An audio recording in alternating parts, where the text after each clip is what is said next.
Hello and welcome to Head and Shoulders, where we cover athletes' performances and otherwise that are head and shoulders above the rest. Welcome to this channel because we're about to get it in today. You see the title, whatever I decide to name it. I haven't actually decided on that name, but I know what the subject matter is, which is we're covering the 400 for men and women. And look, some of you guys are not going to like what I'm saying here because when I did it individually, on the other one, this is just going to be an overall right here for both of them. You guys were saying whatever, you're smoking. But I'm going to say what I'm going to say. You let me know if you agree or disagree. Also, do you guys want me to cover the World Youth Championships, which has now been renamed as U20 Championships, which are hosted in Nairobi? It's after the Olympics. So let me know. It's after the Olympics. It's a lot of athletes. I'm going to cover a video that says after Shelly-Ann Fraser-Pryce, who's next as far as where it comes with Jamaica, because after Usain Bolt, it's just like, boom, it's like a void in Jamaica. And the reason why I'm focusing on that is because Shelly-Ann Fraser-Pryce has been a dominating factor other than getting injured in the 100, right? And it looks like Jamaica is starting to come up in the 400 the same way that the Bahamas is for that. So let me know if you guys want me to cover some stuff like that. I would be happy, more than happy to do that. So here we go. Here's the thing right here. We got Shaunae Miller-Uibo. She has said that she intends to focus on the 200 and she's not likely to go toward oh my goodness, these Telegram messages. She's not likely to go toward the 400. And for whatever reason, she's not doing that. Could have been because she's injured or whatever, but she has the best time this year as far as who's competing. The Namibian athlete actually does, but then we know what happened with him, unfortunately. But she would not be defending her Olympic title for whatever reason. And so, hey, she said, hey, I did the 400. I'm going to focus on the 2.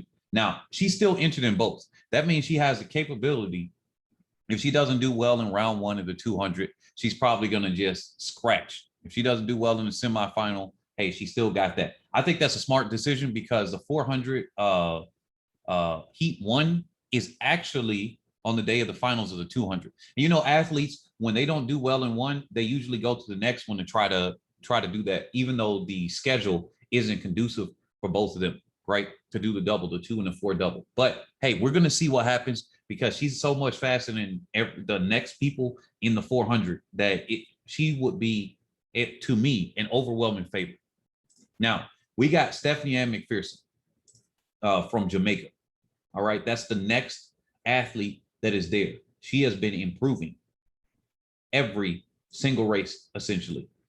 Stephanie-Ann McPherson, if Shaunae Miller-Uibo is not there, I say that she takes it over as a co-favorite with her and maybe Allyson Felix, because after looking at the data and looking at this, Allyson Felix, she finished what 0.07, so 7/100ths of a second behind Shaunae Miller-Uibo to finish in second at the Rio Olympics. So with that being said, I mean, she's got it.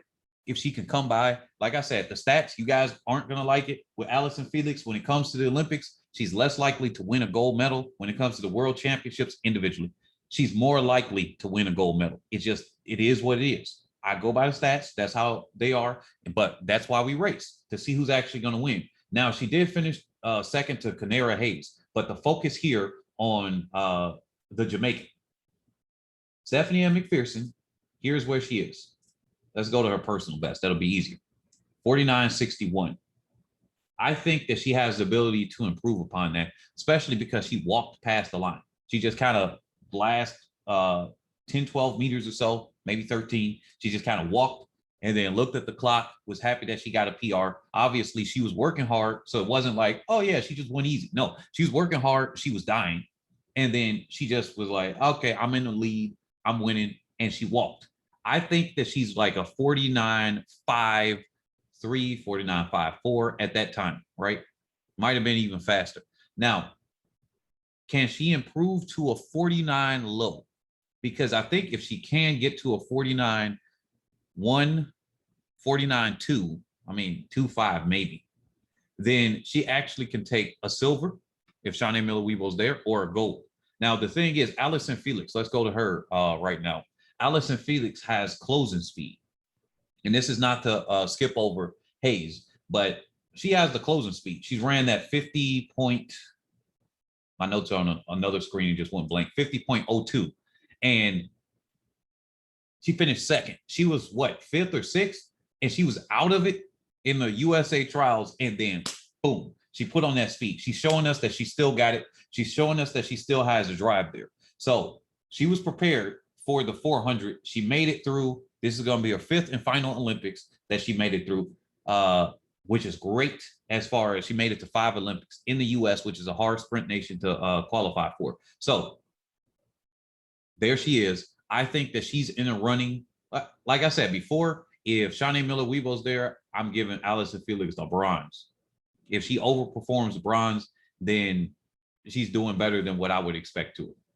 But if she's not there, she can actually go for gold, because the athletes in the field do determine what's there. I think Stephanie-Ann McPherson is going to be in her own lane or her own mind. But if Shaunae Miller-Uibo is that much farther ahead of her versus Allyson Felix and McPherson and Hayes are going to be kind of close to each other, it might be a demotivating factor. I've seen McPherson work in that 4x4. I've seen her work to try to claw down people, but seeing other races of hers in the open 4, somebody's that much there, much ahead of her, she might go out a little bit too hard and then die out, and then boom. Whatever's happening with the training this year is paying off. I'm telling you, she's having one of the her best seasons. Now, let's go to McGregor, Jonathas, right? Oh, and Paulino. Here it is. Marilady Paulino. I think people are sleeping on her from the Dominican Republic. Did you notice she hasn't lost a single 400 race this year? Not a single one. She's come out 9 times, hasn't lost a single one. That in itself is good. Now, that doesn't mean she's going to remain undefeated. Has she been running against hard competition and things like that? But psychologically, her coming into this, yeah, that's going to do something. This is also the Dominican Republic national record, the 49.99. So that's going to be a big factor. If she can improve upon that and she's obviously going to be pushed no matter who's in there. Miller-Uibo out or in, she's going to be pushed. There are several athletes that are faster than her. So what she's going to have to do is to be able to stay calm and then close when the time is right. She has to stay calm, make her move around 175 to 125 at the latest, looking at her races. That's just me looking at her races. Every athlete has a different area that they got to move in order to defeat them. And sometimes when you guys are hearing me say, oh, this person can win because of this, I think you're forgetting the point of, I'm talking from a coach's perspective, or what the athlete has to do, not what are they going to do this. It's if they do this, then this happens. Remember, I said Shericka Jackson, if she gets on the inside of somebody that's a fast starter, she is going to win. What happened? Literally, it's like it just spoke it for me. It happened. I said she has to be, because people are saying she's taller, she's got to be on the outside lane. I'm saying no, she has to be on the inside of those athletes. It's going to be 200 meters no matter what lane you're in. Yeah, some of them are tighter, but if she got somebody to cue off of, and that's exactly what happened. She had an athlete to cue off of, I believe it was Talu or whoever it was, and then boom, she made sure she stayed right with her, got ahead of her on the curve, and it was done. It was a done deal. So that's the same thing here. Paulino has to get and make her move with 175 to 125 to go at the latest, in that range somewhere in there, almost like some kind of extended exchange zone. She has to make that move there. I can't see her making it in the home straightaway. I can't see her doing anything really on the back straightaway, because she might go too hard and blow up, because she's got an Allyson Felix that can close hard. So she's going to have to move before Allyson Felix does, because Allyson Felix is going to try to claw her back. That's the same thing with Hayes. Hayes has to be able to get out far enough ahead. Now, with her, this is going to be a different strategy. I'm going to cover them in just a second. Now, with her, she has to apply what she kind of did at the USA trial. She got ahead of Allyson Felix and everything. Now, when it's going to come with Miller-Uibo or McPherson and her are very close together. So it could be as simple as she has McPherson to cue off of, or vice versa. It could be as simple as that, and the race is done. So it might depend on what lane they're in, especially if they're in literally the two next lanes. If it's like 4 or 5 or 5 and 6 or whatever it is, 2 and 3, doesn't matter. If one of them is on the very direct inside one lane, that might determine the race.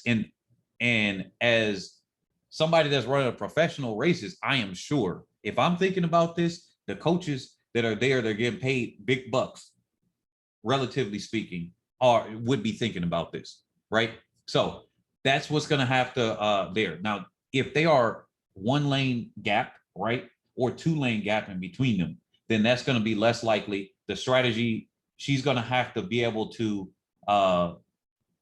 get out and maybe make a bigger move, start to surge right around the 150 mark, or she has to surge right around the 200 just to say, hey, here's 200. Let me start, pumping my arms more. Whatever the move is going to have to be, because I think McPherson is going to come with some heat when it comes to this final. Now, let's go down to Jonathan's, right? I don't know if she has.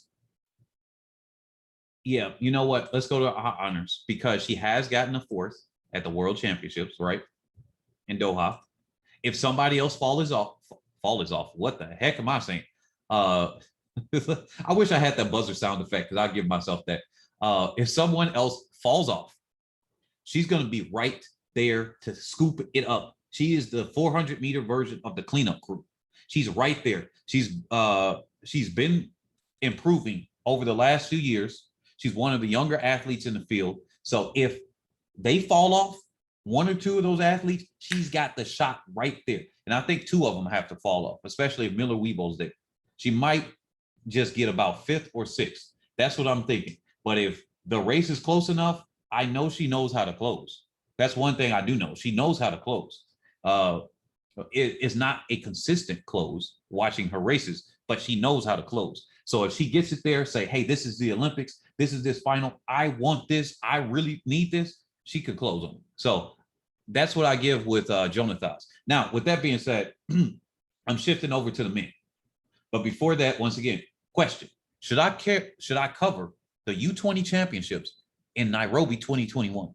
Because this is going to be important. These are going to be the next group of athletes that are coming up in Jamaica, Kenya, Ethiopia, the United States, Canada, all over the place there. And it's in altitude. For the people that keep saying that Oregon is altitude, this is altitude, okay? So these times here are going to be altitude times. Now you could say something. Now the crew, the hater crew, they can come out and they can start saying, well, it's altitude, so those times don't actually make any sense. Okay, cool. So guys, let me know if I should acknowledge these haters right here. And then let me know if I should cover this event. Also, like, comment, subscribe. We are looking for 10,000 subscribers by the end of October. Like I said, I'm going to do animated videos. I think it's going to be right around 10,000 subscribers. I may make a separate YouTube channel for that, but definitely that's coming. If you want me to cover the Masters events, because people have been asking about that. And if you lasted this far, that means you are interested in the content that I have. So if you want me to cover the Masters events, you have to actually sponsor that section, because that's not, it's kind of not in line with what I am doing here. The sponsorship could be as low as, hey, look, you're like, hey, I'm becoming a member of the channel, which is $10. Okay.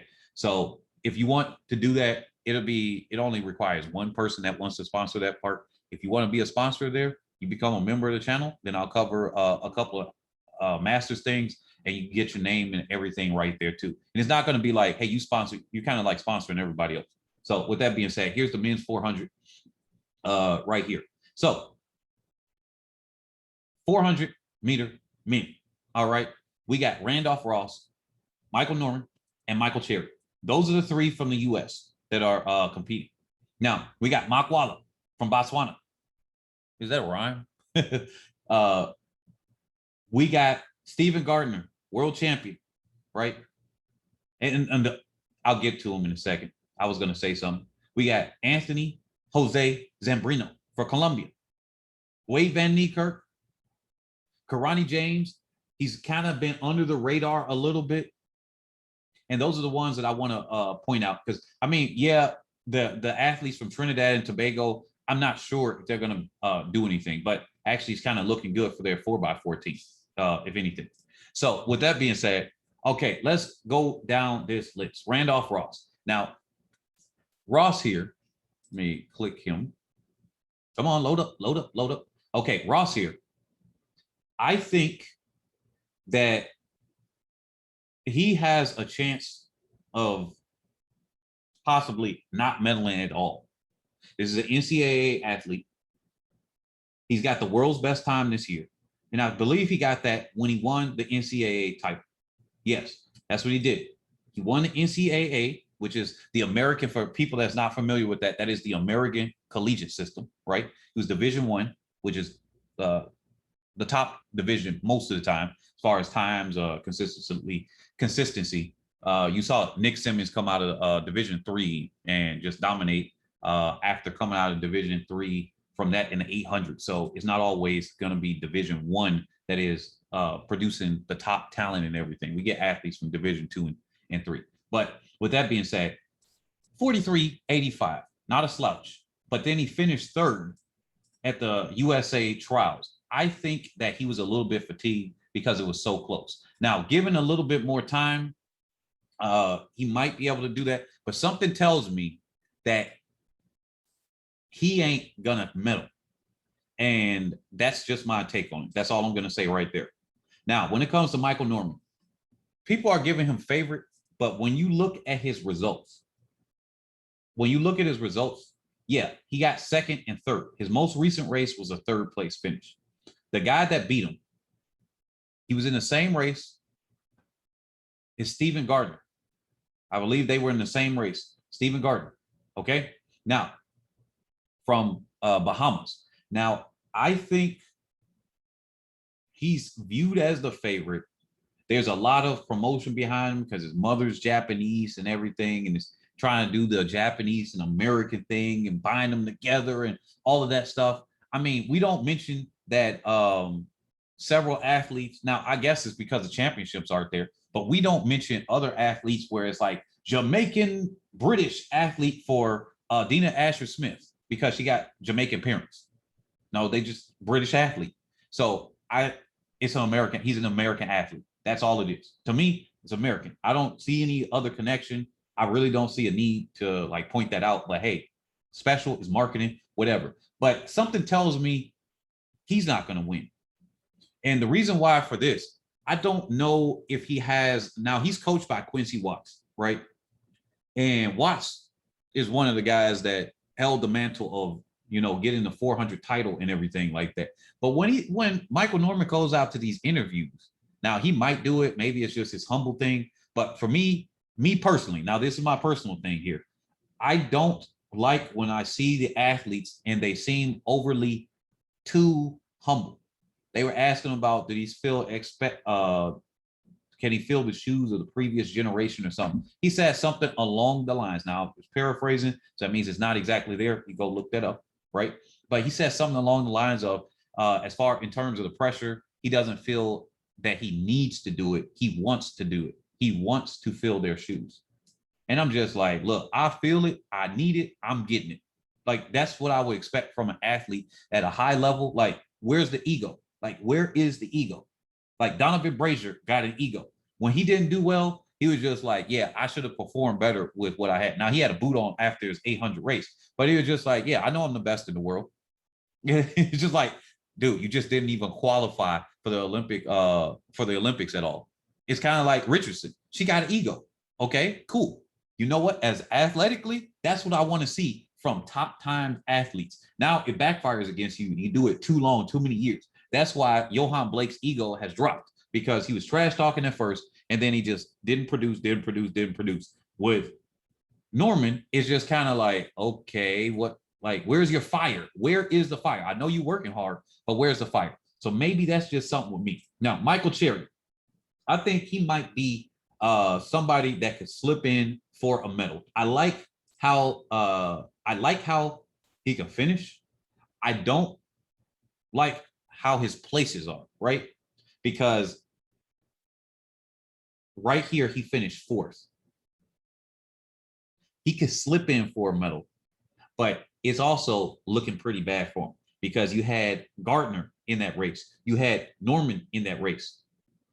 Wait a minute. Who else did we have in that race? Let me check my notes. You had several athletes in this race. You had Dedman, Norman, and then of course Cherry that we're covering right now. So, man, guys, what do you guys think about that? What do you guys think about me saying that? Well, Randolph Ross with the best time, don't got a chance, but Michael Cherry got a chance of medal. Well, there you go. Now, obviously, Bryce Dedman ain't gonna be there to compete because he didn't make the team directly. Okay, he's gonna be on a 4x4, which he was ahead of Michael Cherry at that point, but it doesn't matter. Now, Makwala from Botswana. Now, I think this is gonna be some interesting stuff here. Now, if we look at his honors right here, now he finished 5th in the 400 in Beijing, 6th in the 200 in London, and then kind of like after that, he doesn't have anything that's major behind him, but he's coming into form this year. This is going to be the African contingent right here if Karani James isn't where he is, right? Right. So I think that he has a chance of coming into the medal count and surprising, right? But he also isn't a consistent 44 mid athlete because you look at his races right here, and then you can see he goes 45 something, 44 mid, 44 mid-ish, right? And 45 something. So I think it's going to really just depend on if he has it mentally there together. Now let's go down to, no, I'm going to wait for Gardner for a second. At first I was going to go in order. Anthony Zambrino. Let's break this guy down. All right. And really, I'm going to look at his honors first. This guy right here, because I got my notes on him too. Silver behind Gardner in Doha, right? I think he can put it together at the right time. We saw it at the World Championships, right? We saw it at the World Championships. He's finished 2nd. Other than that, he's gotten first. The thing that I'm concerned about here, now this could just be because they just need the qualifying time or something like that. But I think that he's going to have to run a 44 low to 43 high in order to medal. I think he's probably got something like that. Let's look at his personal best right here, which was at Doha. I think if he can repeat that or improve upon that, he's got a good chance of a medal. He knows how to come in at the right time. That's why I'll put him in for a medal count. Wade Van Niekerk. Now, with this one, I kind of feel for Van Niekerk. And this, I got to stop this for a second and just say this comment. Guys, coaches out there that are listening to this channel and whatnot, please tell your athletes, do not do other sports or whatever, right? Because Van Niekerk winded up breaking Michael Johnson's record at Rio. And of course, that means he's the winner. So defending champion, Van Niekerk, he had torn his ACL in a charity rugby match, in 2017. I mean, how does it feel like, yo, you just doing a charity thing and you tear your ACL, and then he hasn't competed that much. So with that being said, just guys, remember, that's got to be very crazy just to think you did something like that and you tore your ACL. That's kind of unfortunate because it's taking your livelihood at that point. What are the sponsors going to care? No. Are the race meet directors or whatever going to pay you money for not appearing and not racing or whatever? Probably not. I mean, world record holder there with the freaking cast on his foot.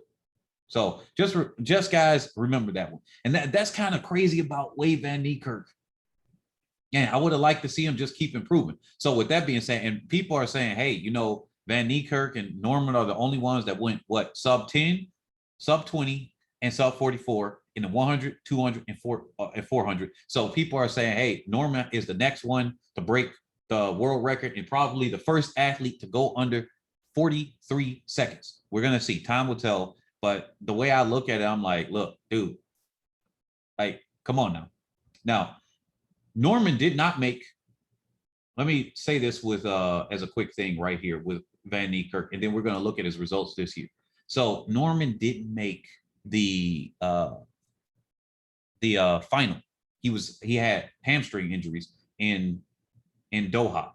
So he was dealing with those. We're going to see what Norman does now that he is healthy. Like I said, being healthy or unhealthy is part of the life cycle of the athletes. So we got to put that. But Van Niekerk, I think if he got this thing together this year, but we're looking at his times, he's got a 44.56 and he finished second. So I think he's got a potential to go 44 low. He might actually surprise and run into the 43s. Based on his 200 times now, he hasn't been able to break 20 seconds this year. He got close with a win illegal time, but I don't know if he is going to be able to perform up to par. I give him a chance of being in the running for the medals too, because you can't doubt somebody that's been the world record holder. He's defending champion. They try to put everything together. He's been recovered. He's recovered at this point enough that he's putting in 20 point and 44 mid times. So we're going to see what happens this year. We're going to see what happens with Van Niekerk. I actually got a question mark over him, but if he's looking okay, and with that, okay might actually be good enough for him to get into the medal count. I just can't see him defending this title at all. What do you guys think on that? Now, Karani James is going to be the last athlete. Then we're getting to Gardner. Karani James. Now, with him, he's gone through his fair share of being under the radar. I mean, he's run a 44.64, I think. Where is it at? Okay, 44.61, where he finished fourth in Doha. He looks okay as well. If Karani James gets his act together, and that's what I got to say, if he gets his act together, I mean, he might surprise. I think he surprised people before. It was like, yeah, he's there, but then we thought, what, LaShawn Merritt and everything, and then Karani James. So with that being said, I think he might be able to come up and do something. I mean, as it shows here, and this is why I want to bring it on the screen when I talk about these things, he finished second in Rio.